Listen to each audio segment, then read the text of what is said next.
నమస్తే, welcome to BRK. నేను పద్మ. ఈ రోజు మనతో పాటు ఉన్నారు ప్రముఖ న్యూమరాలజిస్ట్ శ్రవంతి గారు. వారిని అడిగి అసలు శని త్రయోదశి రోజున ఎలాంటి నియమాలు పాటించాలి, శని త్రయోదశి రోజున ఏం పనులు చేయకూడదు, ఇలాంటి విషయాలన్నీ కూడా తెలుసుకునే ప్రయత్నం చేద్దాం.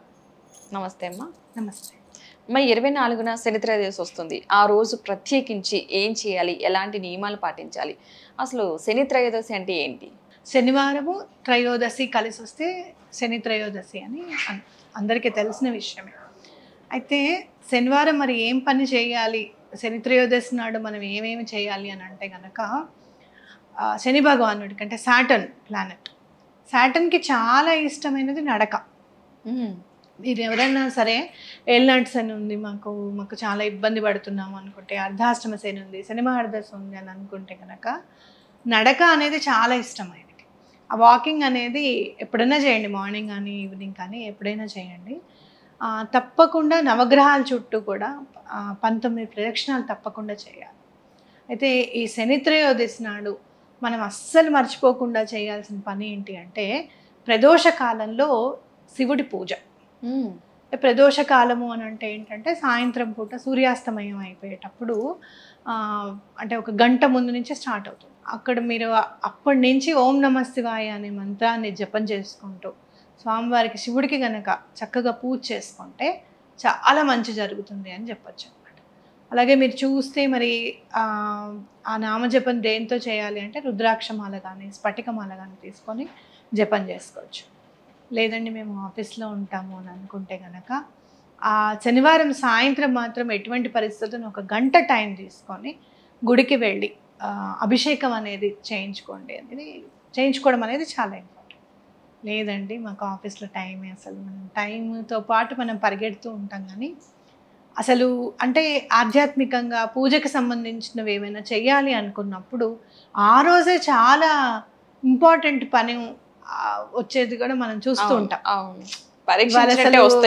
ఇవాళ అసలు పూజ చేసుకుందాం అనుకున్నాను, పొద్దున్నే మెలకువే రాలేదు అసలు, లేదు అంటే కనుక ఇవాళ కొంచెం ఒంట్లో నలతగా అనిపిస్తుంది అనడము, లేకపోతే చుట్టాలు వచ్చారు ఖచ్చితంగా ఆ రోజు వెళ్ళడం కుదరలేదు గుడికి అని కూడా సందర్భాలు ఉంటూ ఉంటాయి అందరి జీవితంలో కూడా. కాబట్టి అలా కలిసి రావడం లేదు, మాకు ఏం చేయాలో మాకు అర్థం కావట్లేదు అని అనుకుంటే కనుక శని త్రయోదశికి ఎక్కడైనా గుడిలో శివుడి గుడిలో కనుక అభిషేకం చేస్తుంటే కనుక తప్పకుండా రుద్రాభిషేకానికి కట్టండి.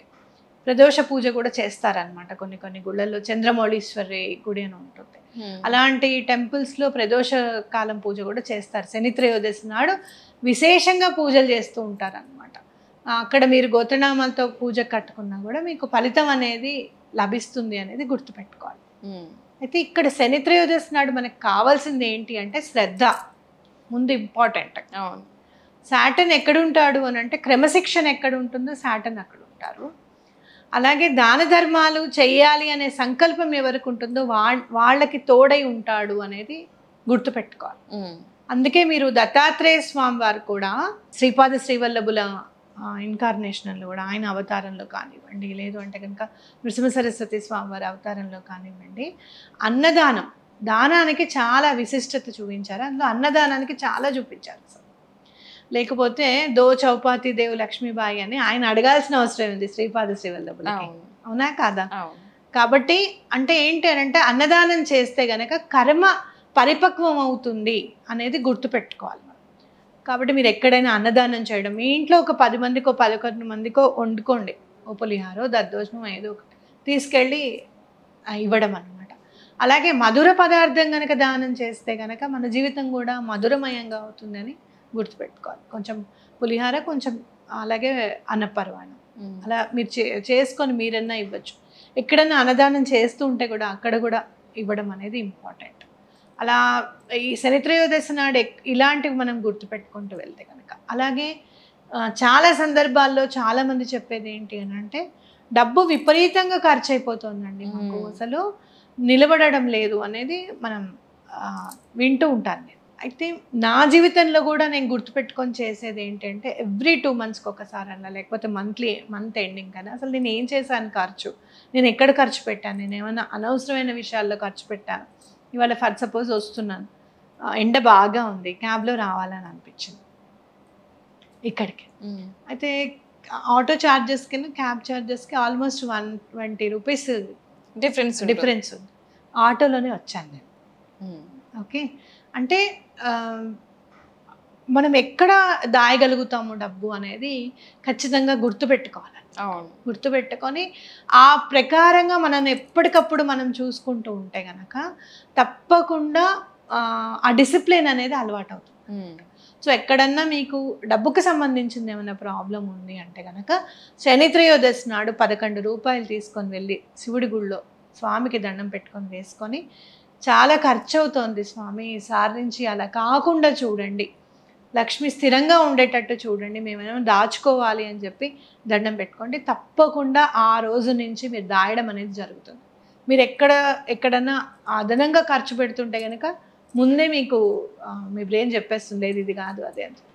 కాబట్టి తప్పకుండా మీరు ఆ పని చేయండి. అంటే ప్రత్యేకించి చెయ్యకూడని పనులు ఏమైనా ఉన్నాయంటారా ఆ రోజు? చేయకూడని పనులు, పని వాళ్ళని తిట్టకూడదు. మన ఇంట్లో పని చేస్తూ ఉంటారు, సడన్గా సెలవు పెడతారు, చెప్పరు, చెప్తే తిడతామని భయము, అనుకోకుండా వెళ్ళిపోవాల్సిన రావడం అవసరము, లేదంటే నేను రానప్పుడు ఆ అమ్మాయి వస్తుందమ్మా అని చెప్తే ఆ అమ్మాయి రాదు, ఈ అమ్మాయి రాదు, కోపం వచ్చేస్తూ ఉంటుంది మనకి. అవునా కాదా? ఎందుకంటే చేసుకోలేక, టైం సరిపోక. కాబట్టి అలా మనం పని వాళ్ళని తిట్టడం అనేది కరెక్ట్ కాదు, అస్సలు నచ్చదు. సాటర్న్కి ఎటువంటి పరిస్థితుల్లోనూ సాటర్న్ మీకు కలిసి రావాలి అని అంటే గనక పని వాళ్ళని అస్సలు తిట్టకూడదు. అలాగే మీరు మనం చాలా తొందరగా అనే మాట, ఎవరైనా యాచకులు అంటే బెగ్గర్స్ కనుక కనపడితే పని చేసుకోవచ్చుగా, 2 కాళ్ళు చేతులు ఉన్నాయిగా, ఏం చేస్తున్నావు, వర్క్ చేసుకోవచ్చుగా, ఎందుకు అడుక్కుంటున్నావు, ఇలాంటి మాటలు ఏవి కూడా మాట్లాడకూడదు. మీరు ఇవ్వకపోయినా పర్వాలేదు, ఇవ్వమని నేను చెప్పను, అవసరం ఉన్న వాళ్ళకే ఇవ్వండి, కానీ అనవసరంగా ఎవరిని మాట అనద్దన్నమాట. కాసేపు కామ్గా ఉంటే వాళ్ళే వెళ్ళిపోతారు కదా, వాళ్ళకి మనం ఏమి మంచి చెప్పక్కర్లేదు, మనం చెప్పినా కొంతమంది వినకపోవచ్చు. అవునా కాదా? కాబట్టి మనం అనవసరంగా ఎవరిని ఒక మాట అనకపోవడం అనేది చాలా ఇంపార్టెంట్. తరచి చూసుకోవడం, మనం ఏమైనా మిస్టేక్ చేస్తున్నామా. అలాగే ఉచిత సలహాలు ఇస్తూ ఉంటాం అందరికీ. కొంత మనం చేసినా చేయకపోయినా ఇది ఇలా చేస్తే బాగుంటుంది కదా, నువ్వు ఎందుకు చేయలేదు అని చెప్పి. అలాగే ఇంట్లో పిల్లల్ని కొట్టడం, తిట్టడం బాగా, వాళ్ళని ఊరికేనే నువ్వు ఇలా చేస్తున్నావు, అలా చేస్తున్నావు, మేము అలా చేయలేదు తెలుసా, మేము ఎంత భయపడ్డామో తెలుసా మా ఇంట్లో, ఇలాంటివి అనమాట. అంటే ఆయనకి పిల్లల్ని ఎక్కువగా ప్రేమగా చూడడం అనేది చాలా ఇంపార్టెంట్ సాటర్న్కి. అలాగే యాచకుల్ని తిట్టకుండా ఉండడం, అనవసరంగా నోరు పారేసుకుంటూ ఉండడం అనేది ఆయనకి ఇష్టం ఉండదు అనమాట. కాబట్టి ఇలాంటివి మనం కొంచెం జాగ్రత్తలు తీసుకుంటే చాలా మంచిది. సూపర్ అండి, మంచి విషయాలు తెలియజేశారు, ధన్యవాదాలండి.